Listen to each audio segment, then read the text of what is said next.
অনেক সময় আমরা সফলতাকে দেখি অন্যের চোখ দিয়ে। কে আমাকে কিভাবে দেখছে, কি বলছে, সেটাই যেন নিজের মূল্যবোধের মাপকাঠি হয়ে যায়।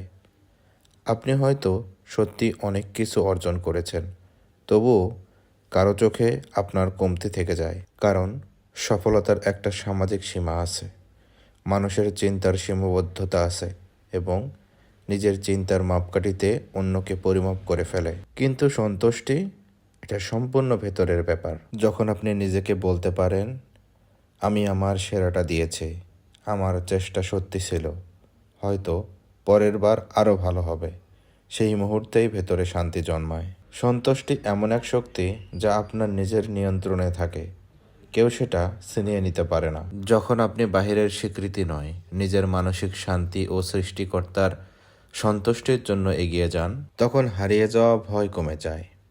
আর প্রতিযোগিতাটা যখন নিজের সাথে নিজের হয়, তখন সমস্যাগুলোকে কাটিয়ে তোলা সহজ হয়। সবার থেকে শুনবেন, কিন্তু সিদ্ধান্তের জায়গায় অবশ্যই নিজের বিবেক ও মতামতকে প্রাধান্য দিবেন। ছোট এই জীবনে কোথাও একটু ঠকে গেলেও কি আসে যায়, যদি আপনি নিজের কাজে, মনোভাবনে, সিদ্ধান্তে নিজের কাছে সৎ থাকতে পারেন, সফলতা ও সন্তুষ্টি আপনাকে সবার থেকে এগিয়ে রাখবে।